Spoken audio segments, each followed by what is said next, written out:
যে আমরা আজ দীর্ঘ পরিশ্রমের পর আজকের সেই দিন যেটা অপেক্ষায় ছিলাম সেই দিন বিদ্যমান এবং বিচ্ছিন্নভাবে বিভিন্ন গ্রাম থেকে যারা আসছেন বেরিয়েছেন, অনেকেই রাস্তায় রয়েছেন, আসছেন, সে খবর আমাদের কাছে রয়েছে। আমাদের মঞ্চে যারা উপস্থিত থাকবেন কিছু মন্তব্য বা বক্তব্যের জন্য তারাও আসছেন, কিছু এসে উপস্থিত হয়েছেন। সকলকেই আমি আমাদের এই জনসভা মহাসভা প্রতিবাদ মিছিলের তরফ থেকে আমি তাদের শুভেচ্ছা, ভালোবাসা, অভিনন্দন জানাচ্ছি। তাদেরকে আন্তরিকভাবে দোয়া এবং সালাম। যারা মুসলিম আছেন আসসালামু আলাইকুম, যারা হিন্দু ভাই আছেন নমস্কার জানাই তাদের। এটা শুধু একটা কমিউনিটির যে প্রোগ্রাম বা একটা কমিউনিটির মিছিল, একটা কমিউনিটির সভা এরকম কিন্তু নয়। যারা এরকম ভাবছেন যে মুসলিমদের ব্যানার, মুসলিমদের সভা, আদৌ কিন্তু তা নয়। আমরা নিরপেক্ষ নয়, ন্যায় অন্যায়ের লড়াইয়ে নিরপেক্ষ নয়, আমরা ন্যায়ের পক্ষে। হক এবং বাতিলের লড়াইয়ে নিরপেক্ষ নয়, হক এবং বাতিলের লড়াইয়ে হকের পক্ষে। ন্যায় এবং অন্যায়ের লড়াইয়ে নিরপেক্ষ নয়, আমরা ন্যায়ের পক্ষে। আমাদেরকে কেউ নিরপেক্ষ ভাববেন না, আমরা ন্যায়ের পক্ষে। আজ যেটা সরকার অন্যায়ভাবে অপপ্রয়াস চালিয়েছে একটা শ্রেণীকে কোণঠাসা করার লক্ষ্যে, যে তাদের অকাপ সম্পত্তি, যেটা ইতিপূর্বে আমাদের বললেন বিট্টু ভাই সম্ভবত, যে বহু বহু একাডুকু নয়, আপনারা হয়তো ধারণার মধ্যে নাই, বিস্তারিত আলোচনা হবে, বক্তারা আসবেন, সেসবগুলো শুনবেন। সেই সব সম্পত্তিগুলোকে শুধু খামাখা একটা চক্রান্ত করে সেটাকে আত্মসাৎ করে হয় বড় বড় পুঁজিপতিদেরকে তুলে দেওয়া, না হলে সরকারের অধীনস্থ করে নেওয়া, এই চক্রান্তের বিরুদ্ধে প্রতিবাদ মিছিল। যদি আপনারা কেউ বলেন যে এখানে মিছিল করে দিল্লির পার্লামেন্ট কি আর সম্ভব বদলানো, আমি বলবো হ্যাঁ, গণতন্ত্র দেশ, সেটা সম্ভব। কেন, ইতিপূর্বে কিছুদিন আগে সে কৃষক বিল নিয়ে একটা হয়েছিল, বহুদিন তারা সংগ্রাম, অভিযান, প্রতিবাদ চালিয়ে সেটাকে প্রত্যাহার করানোর জন্য তাদেরকে দায়বদ্ধ করা হয়েছিল এবং প্রত্যাহার করতে বাধ্য হয়েছিল। সেই হিসাবে আমরা গ্রামে গঞ্জে, শহরে, বাজারে, গোড়া ভারতব্যাপী সব জায়গাতে এই ধরনের প্রতিবাদ মিছিল যখন হবে, প্রতিবাদ সভা হবে, প্রতিবাদ হবে, তখন অবশ্যই অবশ্যই আমরা এটাকে উপড়ে ফেলবো, তুলে ফেলবো। এ নিয়ে আমাদের বিভিন্ন ধরনের বক্তারা আসছেন, তারা বিভিন্ন অ্যাঙ্গেলে কথাবার্তা বলবেন। আমি সভার সূচনা করছি এই কথা দিয়েই, যে অত দরদি সংখ্যালঘু সম্প্রদায়ের প্রতি আদৌ হবার যদি থাকতো, তো গোটা লোকসভাতে যতগুলি বিজেপি শাসিত রাজ্য, গোটা সব রাজ্যগুলিতে এবং কেন্দ্রে এই সংখ্যালঘু অর্থাৎ মুসলিম সম্প্রদায়, যেটা মুসলিম সম্প্রদায়ের একটাও প্রতিনিধি নেই। এক পিসও গুণে দেখাতে পারবেন না। গোটা ভারতের যে পার্লামেন্ট, বিজেপি কেন্দ্রিক যে রাজ্যগুলো, সেগুলোতেও দেখতে পাবেন না একটাও এমএলএ নাই, আর একটাও মুসলিম এমপি নাই। তাহলে এই জাতির জন্য, এই কমিউনিটির জন্য, মুসলিমদের জন্য অত ভালো ভাবার আপনাদেরকে অত ভালো ধারণা মুসলমানদের আপনাদের প্রতি নেই। তো যদি আপনাদের থাকতো তাহলে তো আপনারা প্রমাণ করে দেখাতেন, পার্লামেন্টে প্রমাণ করতেন, বিধানসভায়, লোকসভায় প্রমাণ করতেন, রাজ্যসভায়। কিন্তু আপনাদের কাছে প্রমাণ করার কোনো ডকুমেন্টস নেই, কোনো এভিডেন্স নেই। যখনই হয়েছে, আজ দেশ কোথায় নাসার কথা বলছে, মঙ্গলে যাবার কথা, চাঁদে যাবার কথা, হ্যাঁ, এই সব কথা চলছে গোটা বিশ্ব জুড়ে, উন্নত হবার কথা চলছে সব দিকে। আর আমাদের ভারতবর্ষের দুর্ভাগ্য চলছে হিন্দু আর মুসলমান, মসজিদ ভাঙো, মুসলমানদেরকে কোণঠাসা করো, ওয়াকফদের সম্পত্তি লুট করো, এদেরকে কিভাবে দেশ ছাড়া করো, পাকিস্তান পাঠাও, নাহলে বাংলাদেশ পাঠাও। আরে পাকিস্তান বাংলাদেশ পাঠাবে কে, কোথায়, কাকে? আমার হিন্দুস্তান, আমি আছি, আমি থাকবো। যাদের অ্যালার্জি হয় তারা যেতে পারে, আমাদের হিন্দুস্তান, আমাদের ভারতবর্ষ, আমরা আছি, আমরা থাকবো। যার অ্যালার্জি হয় সে যেতে পারে এখান থেকে ভারত ছেড়ে, মুসলমান কখনো যাবে না। এই সূচনা, আজকের এই মহাসভার সূচনায় আমি এই কথাগুলো বললাম, আবার আমি আসছি পরে। এই সূচনার বক্তব্য বা আলোচনা করে আমি সূচনা করলাম সভার। একের পর আমাদের এক আসবেন বক্তারা, বক্তব্য রাখবেন। তবে যেই বক্তব্য রাখবেন, আবার বলবো কথাটা আমি এখন বলে নিচ্ছি, যে যেই বক্তব্য রাখবেন আর যেভাবেরই কথাবার্তা বলবেন, বিদ্বেষমূলকভাবে কাউকে টর্চিং করে নয়, টর্চার করে নয়, এবং শান্ত শৃঙ্খলা বজায় রেখে ভারতীয় যে আইন, সংবিধান, পশ্চিমবাংলার সংবিধান, ভারতের সংবিধান, সব সংবিধান, প্রশাসনকে সহযোগিতা করে আমরা সুসম্পন্ন করব আজকের এই মহাসভা, মহা মিছিল। আচ্ছা, খুব আফসোস লাগে যে এখন তো চিন্তা হওয়া উচিত যে নাসাতে আমাদের কতটা সদস্য আছে, বিজ্ঞানীরা কতটা এগিয়ে গেল, এই ভাবনা হওয়া উচিত। জিডিপি নিয়ে কথা বললেন আমাদের ভাই সাহেব এক, যে কতটা নিম্নে হয়ে গেল। দুর্ভাগ্য। শ্রোতাবৃন্দ, আজ আমরা এই মহাসভায় সমবেত হয়েছি একটি মাত্র উদ্দেশ্য নিয়ে। সেই উদ্দেশ্যটি হলো আমাদের ভারতবর্ষের যে সংবিধান, সেই সংবিধানকে রক্ষা করা, এবং আমাদের ভারতবর্ষ যে গণতান্ত্রিক, সেই গণতান্ত্রিককে বজায় রাখার জন্য আমরা আজ অকাফ অ্যামেন্ডমেন্ট বিলের বিপক্ষে গর্জে উঠেছি। এর বিরুদ্ধে এক আলোচনা সভা রেখেছি, এর বিরুদ্ধে আমরা এক মিছিল রেখেছি। আমাদের একটাই উদ্দেশ্য, আমাদের ভারতবর্ষের যে সংবিধান, সেই সংবিধানকে রক্ষা করার জন্য। তো প্রিয় দেশপ্রেমী ভাই সকল, আজ আমরা এই ওয়াকফ অ্যামেন্ডমেন্ট বিল প্রসঙ্গে বিস্তারিতভাবে জানব, এবং আমরা এই বিলের বিরুদ্ধে গর্জে উঠব এবং কেন্দ্রীয় সরকারকে বাধ্য করব যেন এই বিল প্রত্যাহার করে নেই, এই বিল ফিরিয়ে নেই। তো আমি বেশি কথা না বলে আপনাদের সামনে বক্তব্য দেওয়ার জন্য মাওলানা গোলাম মুর্তজা সাহেবকে আমন্ত্রণ জানাই। তিনি আসুন এবং আপনাদের সম্মুখে কিছু কথা তুলে ধরুন।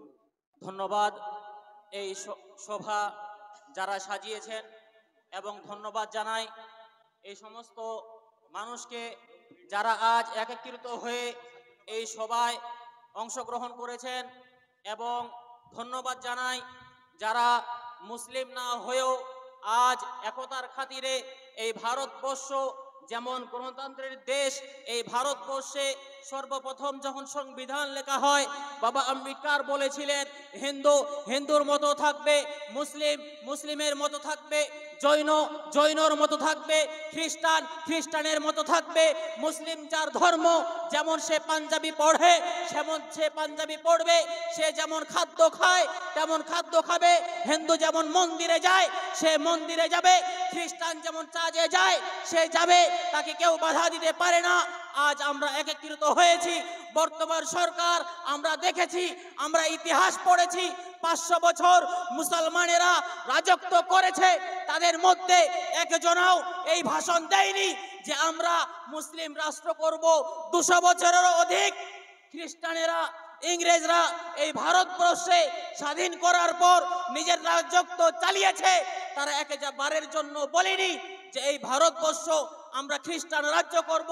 কিন্তু আফসোসের সহিত আজ বলতে বাধ্য হচ্ছি, বর্তমান যে সরকার, যে আরএসএস এর দাঙ্গা লাগানোর জন্য আজ যা প্রসেস, আজ যা কোয়ারেন্টাইন শুরু করেছে, আজ তারা বলতে বাধ্য হচ্ছে যে মুসলমানেরা যদি হয় তোমরা পাকিস্তানে চলে যাও, নয়তো বাংলাদেশে চলে যাও। আমি সরকারকে বলতে চাই, ভারতবর্ষ যখন স্বাধীন হয়, মৌলানা আবুল কালাম আজাদ 1947 সালে এই বক্তব্য মুসলমান জাতিকে দিয়েছিলেন, হে মুসলমানেরা তোমরা পাকিস্তানে যাবে না, হে মুসলিমরা তোমরা বাংলাদেশে যাবে না। মনে রাখবে, তোমাদের বাপ দাদা এই হিন্দুস্তানের জন্য, এই ভারতের জন্য নিজের জীবন দিয়েছে, নিজের রক্ত দিয়েছে, নিজের ছেলে মেয়েকে, নিজের মাকে অসহায় বানিয়েছে। হে মুসলমান, থাকতে যদি হয় শেষ বিন্দু পর্যন্ত, শেষ রক্ত পর্যন্ত, তাহলে এই ভারতবর্ষেই থাকতে হবে। চিৎকার দিয়ে বলেন ঠিক কিনা? আজ আমরা ভারতবাসী, এতে কোনো সন্দেহ নাই। আজ আমরা কোনো ডকুমেন্টসের খাতিরে যখন অফিসে যাওয়া হয়, আমাদের টুপি দেখে সরকার জিজ্ঞাসা করে অমুক সার্টিফিকেট নিয়ে এসেছো কিনা, কিন্তু আমাদের সামনে আফসোসের সহিত বলতে হচ্ছে আজ বর্তমান যেমন পরিস্থিতি আমাদের সম্মুখে এসেছে, আমরা যখন আন্দোলন নিয়ে নিজের কলিজায় আঘাত এসেছে যে বিল, তা নিয়ে যখন আন্দোলন করতে শুরু করেছি, বিজেপি সরকার বিভিন্ন জায়গায় আরএসএস এর মতো দাঙ্গাবাজকে লাগিয়ে দিয়ে মুসলমানের মতো ভালো কমকে দুর্নাম করতে শুরু করেছে।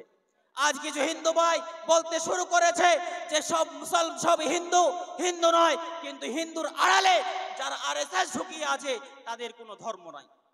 নারে তাকবীর, নারে তাকবীর, নারে রিসালাত, নারে রিসালাত, ইয়া রাসূলুল্লাহ, नारे रिसालत, ইয়া রাসূলুল্লাহ, हिंदुस्तान जिंदाबाद, हिंदुस्तान। जिंदाबाद। हमारा ही कत्ले आम होगा, हमारा ही कत्ले आम होगा, हम ही कत्ल हो जाएंगे, हम ही कुएं खोदते फिरेंगे, हम ही पे पानी हराम होगा। বেশাক বেশাক। আমরা সবকিছু করব এই ভারতবাসীর জন্য, আমরা সবকিছু করব এই ইন্ডিয়ার জন্য, কিন্তু অবশেষে আমাদের গলায় ফাঁসির পাল্লা। আমরা এই দেশের জন্য নিজের জীবন দিব, কিন্তু অথচ আমাদের বাপকে শুনতে হবে তোমার ছেলে ইন্ডিয়ান না পাকিস্তান। আমি এই দেশের জন্য নিজের মাকে হারাবো, আজ আমি এই নিজের জন্য আমার ভাই যে আমাকে জানের থেকে বেশি ভালোবাসে, একটা কথা পরিষ্কার ভাবে বলতে চাই, আজ কেউ দেওবন্দির পতাকা নিয়ে এই জায়গায় আসেননি, আজ কেউ আহলে হাদিসের পতাকা নিয়ে এই জায়গাতে আসেননি, আজ কেউ বেরেলির পতাকা নিয়ে এই জায়গায় আসেননি, আজ কেউ আহলে সুন্নাত ওয়াল জামাতের পতাকা নিয়ে এই জায়গায় আসেননি। হে সরকার, বলতে চাই, আজ আপনি গর্জে আওয়াজ দিয়ে বলেন হে মুসলমান তোমরা মাত্র 30%, কিন্তু আমরা ৭০%। আমি বলতে চাই আপনি যদি ৭০%-এর ভয় দেখান, তাহলে একবার কারবালার ঘটনা আপনাকে স্মরণ করিয়ে দিতে চাই। যেই দিকে ইয়াজিদ বাহিনী হাজার হাজার, সেই দিকে হুসাইন বাহিনী সর্বকিছু। ইসলামের জন্য আমরা সর্বদা নিজের জীবন দিতে পারি, ইসলামের জন্য সর্বদা আমরা নিজের জান দিতে পারি। এই বলে আমি আমার বক্তব্য শেষ করছি।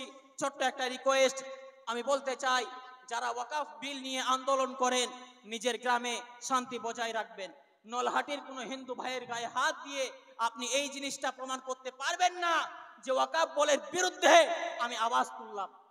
বীরভূমের 4টা হিন্দুকে মেরে আপনি এটা প্রমাণ করতে পারবেন না যে আজ আমি ওয়াকফ বোর্ডের বিরুদ্ধে, ওয়াকফ বিলের বিরুদ্ধে আন্দোলন করলাম। তাই শান্তির সহিত থাকবেন, নিজের ধর্ম ইসলাম শান্তি শিখায়, এর সহিত থাকবেন। আসসালামু আলাইকুম ওয়া রাহমাতুল্লাহ। রাস্তায় নেমেছিলেন এবং 1 বছর পর কি কিছুদিন পর ওই বিল প্রত্যাহার করতে সরকার বাধ্য হয়েছিল। আজ আমরা বাংলা থেকে যে প্রতিবাদ তৈরি করছি, সেই প্রতিবাদ আগামী দিনে গোটা ভারতবর্ষ জুড়ে কৃষি বিলের নিরিখে শান্তিপূর্ণভাবে এমন প্রতিবাদ হবে যেন আমাদের নিজের ধর্মে, নিজ নিজ ধর্মে কেউ যেন হস্তক্ষেপ করতে না পারে এবং এই বিল প্রত্যাহার করতে সরকার বাধ্য হয়। তাই আপনারা চাইবেন, আজ আমরা যখন সবাই এক, হিন্দু মুসলিম জৈন খ্রিস্টান সবাই মিলে হাতে হাত মিলিয়ে এই প্রতিবাদে মুখর রয়েছি, তাই সেই রকম ভাবে আগামী দিনেও এই বাংলা থেকে যেমন কথাই আছে, আজ বাংলা যা ভাবে গোটা ভারতবর্ষ কাল তাই ভাবে। তো সেই রকম ভাবে ওয়াকফ বিলের বিরুদ্ধে প্রতিবাদ গর্জন এই বাংলা থেকেই আমাদের প্রথম শুরু হয়েছে এবং আমাদের সরকার আমাদেরকে সাথ দিয়েছে এবং আগামী দিনে এই সরকার থাকাকালীন অবস্থাতে যতদিন থাকবে এই বিল আমাদের বাংলায় কমসে কম ইমপ্লিমেন্ট হবে না, কিন্তু এই বিল আমাদের গোটা ভারতবর্ষ জুড়ে যেন ইমপ্লিমেন্ট না হয়, তার জন্য আমাদের সর্বধর্ম সর্বজাতি সর্বশ্রেণীর মানুষকে সঙ্গে নিয়ে শান্তিপূর্ণভাবে এই বিলের বিরুদ্ধে রুখে দাঁড়াতে হবে। আমরা জানি, আমরা ভারতবর্ষ, আমরা পশ্চিমবঙ্গ বা আমাদের বীরভূম এবং বিশেষ করে আমাদের নলহাটি শান্তি শৃঙ্খলা এবং সম্প্রীতির ইতিহাস আছে। এখানে কোনোদিন আমাদের ভাই ভাই হানাহানি হয় না এবং আগামী দিনেও হানাহানি হবে না, এই বিশ্বাস এখানকার লোক জনগণ শান্তিপূর্ণভাবে এখানে বুঝিয়ে দিচ্ছে। কিন্তু এই প্রতিবাদ আমাদেরকে আটকানো যাবে না, আমরা শান্তিপূর্ণভাবে এই প্রতিবাদ করে এই বিলের বিরুদ্ধে রুখে দাঁড়াবো এবং আগামী দিনে যেন এই বিল প্রত্যাহার করতে সরকার, কেন্দ্র সরকার বাধ্য হয়, তার বিরুদ্ধে যা যা করণীয় আমাদের মুখ্যমন্ত্রীর সাথে নিয়ে তার নির্দেশ এবং উচ্চতর যারা নেতৃত্ব আছে এবং সর্বস্তরের ধর্মগুরু আছে তাদের সঙ্গে আলোচনা করেই আমাদের প্রতিবাদের পথ হবে। এবং আমরা সবাই যেন আগামী দিন, আমাদের কাল নতুন বছর গেল, নতুন বছর যেন সকলের ভালো হয়, আগামী দিন যেন আরো সুন্দর হয়, আমাদের ধর্মের মধ্যে যেন কারো হস্তক্ষেপ না হয়, এই বলেই সকলে ভালো থাকবেন, সুস্থ থাকবেন এবং এই বিলের বিরুদ্ধে প্রতিবাদে গর্জে উঠবেন, এই বলেই আমি আমার এই সংক্ষিপ্ত এখানকার কথা শেষ করলাম। সকলে ভালো থাকুন, সুস্থ থাকুন, এই বাংলার সম্প্রীতি বজায় রাখুন। জানিয়ে বলছি যে আমরা আজকে যে উদ্দেশ্যে আমরা এখানে উপস্থিত হয়েছি, এটার একমাত্র কারণ যে এই স্বৈরাচারী সরকার, যিনি আমাদের মুসলিমদের ন্যায্য অধিকার যে ওয়াকফ আইন, সেই আইন প্রত্যাহারের দাবিতে আমরা সবাই একত্রিত হয়েছি। আমরা চাই, আমরা এই ভারতবর্ষের নাগরিক, আমরা হিন্দু মুসলিম প্রত্যেকে এক অপরের এক সম্প্রীতি, সহনশীলতা, ভ্রাতৃত্ব ভাব বজায় রেখে আমরা এই ভারতবর্ষের বুকে বেঁচে থাকতে চাই। এবং অবিলম্বে আমাদের যে মুসলমানদের যে ন্যায্য অধিকার, এই অধিকারকে আমরা প্রত্যাহারের দাবি জানিয়ে আজকের এই মঞ্চে আমরা যে উপস্থিত হয়েছি, এখানে আমরা ওই অত্যাচারী বা ওই স্বৈরাচারী সরকারের বিরুদ্ধে আমরা সোচ্চার হয়ে আমাদের আন্দোলন চালিয়ে যাব। এরপরে আমরা প্রয়োজনে আমাদের বৃহত্তর আন্দোলনে আমরা নামবো, এতে কোনো আমাদের দ্বিধা নাই। কারণ কবির কথা, ইসলাম জিন্দা হতা হয় হর কারবালা কে বাদ, অর্থাৎ যে কোনো সংগ্রাম, যে কোনো লড়াই, এর ফলে অবশ্যই মুসলমানদের বিজয়ী পতাকা উত্তোলিত হবে এবং মুসলমানরা অতি অবশ্যই, অতি সত্বর তারা জয়লাভ করবে ইনশাআল্লাহ। বলেন নারায়ে তাকবীর, ইনশাআল্লাহ, নারায়ে তাকবীর। কিছু বছর থেকে কেন্দ্রীয় সরকার এই ওয়াকফ বিল নিয়ে নড়াচড়া করছে এবং যখন আমাদের একটা উৎসব হবে, ঈদ উৎসব, সেই সময় বুঝে এটাকে পাস করিয়ে নিয়েছে। তাই আমরা সকলে মিলে রাস্তায় নেমে যাতে এই ওয়াকফ বিলটা প্রত্যাহার করতে বাধ্য করি, তার ব্যবস্থা আমাদেরকেই করতে হবে। আমরা এই নলাটির জনগণ খুব সুশৃঙ্খল এবং সাম্প্রদায়িক কিছু মানে না, একসঙ্গে আমরা হিন্দু মুসলমান সবাই মিলে কাঁধে কাঁধ মিলিয়ে চলি। আমাদের মুখ্যমন্ত্রী বলেছেন ধর্ম নিজের নিজে, উৎসব সবারই, তেমনি এই একটা অন্যায় বিল যে কেন্দ্রীয় সরকার এনেছে তার বিরুদ্ধে পথে নেমে আমাদেরকে গর্জতে হবে এবং যাতে এই ওয়াকফ বিলটা যাতে পাস না হয় তার জন্য সর্বভারতীয় ক্ষেত্রে আমাদেরকে দেখতে হবে। আমাদের মাননীয় মুখ্যমন্ত্রী তিনি বলেছেন দত্তহীন গলায় যে ওয়াকফ বিল এই পশ্চিমবঙ্গে পাস হবে না। তাই দিদিকে আমরা ধন্যবাদ জানাই।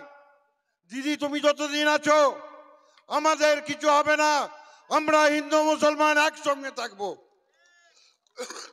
দিদি, আপনাকে আরো ধন্যবাদ জানাই, আপনি রাস্তায় নেমে এই আন্দোলনকে পরিচালনা করছেন। তাই নলাটির এই বিধানসভায় আমি জানাতে চাই, আমরা সকলে মিলে হিন্দু মুসলমান জৈন মিলে রাস্তায় নেমে শান্তিপূর্ণভাবে মিছিল মিটিং করে এই ওয়াকফ বিলের বিরুদ্ধে আমরা সচেতন হব। আপনারা জানেন আমরা একটা রাজনৈতিক দলের সদস্য, আমরা সবাইকে নিয়ে চলতে চাই। আমরা সহাবস্থানে বিশ্বাস করি। শীত গ্রীষ্ম বর্ষা আমরা নলাটি জনগণ বিধানসভা জনগণের পাশে আছি এবং একটাই কথা, ওয়াকফ বিল প্রত্যাহার করতে হবে, প্রত্যাহার করতে হবে, প্রত্যাহার করতে হবে। এই বলে আমি সমস্ত লোককে ধন্যবাদ দিয়ে আমি আমার বক্তব্য তার জন্য আপনাদেরকে আমাদের তরফ থেকে আন্তরিক ও ভালোবাসা শুভেচ্ছা। প্রশাসনকে জানাই আমাদের নমস্কার ও সালাম, ভালোবাসা।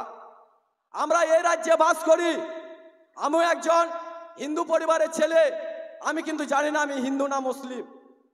আমরা প্রত্যেকেই সমাজে সীমাবদ্ধ থাকি। আমিও একটা ছোট্ট পাহাড়ি 13 নম্বর ওয়ার্ডে বাস করি, যেখানে আমাদের পপুলেশন প্রায় 10%। আমার বাবা ঠাকুরদা মারা গেছেন।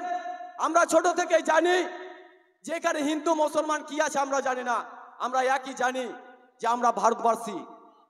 এই জন্য আমার বোনের বিয়েতে যখন আমরা বোনের বিয়ে দেই, তখন দেখি আমার মুসলিম ভাইরা একের পর এক সহযোগিতা বাড়িয়ে দেয়। ইদানিং আমরা দেখেছি আমার স্বচ্ছ জ্ঞানে আজ পর্যন্ত আমি মানুষের জনসেবায়, প্রত্যেকেই জানে নলাটির বুকে 16 নম্বর ওয়ার্ডে মানুষের প্রত্যেক পরিষেবাতে আমি থাকি, আমাকে আবেদন জানাই। কাউরি আমার পাশের বাড়িতে কোনো চাচা বা চাচি মারা গেলে আমার বাবাও যেমন মৃত্যুবরণ করেছে, যে মৃত্যুর বই প্রকাশ করি, সেটাও আমি প্রকাশ করি, এটা প্রত্যেকেই জানে।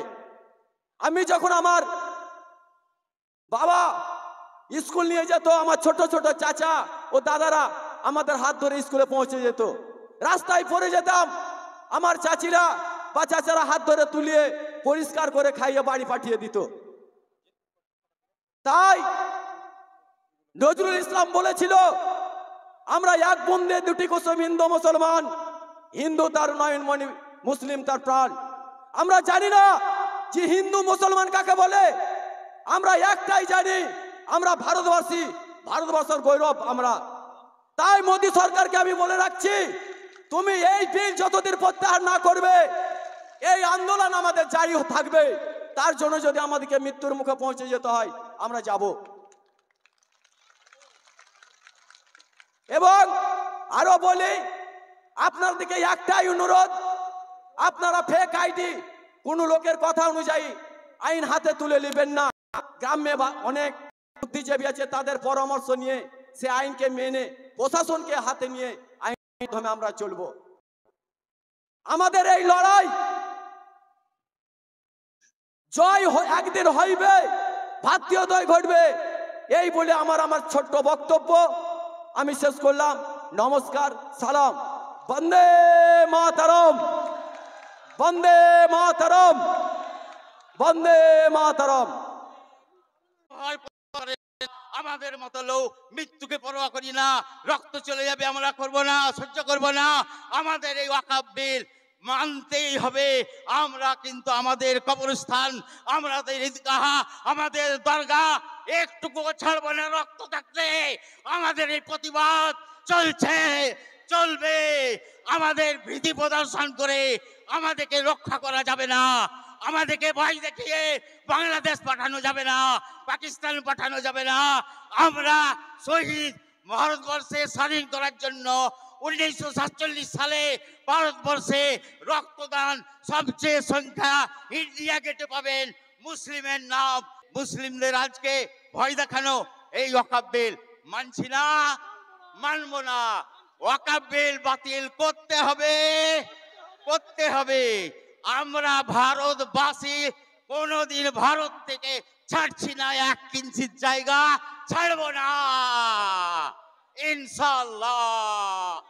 জয় হিন্দ, জয় হিন্দ, জয় ভারত।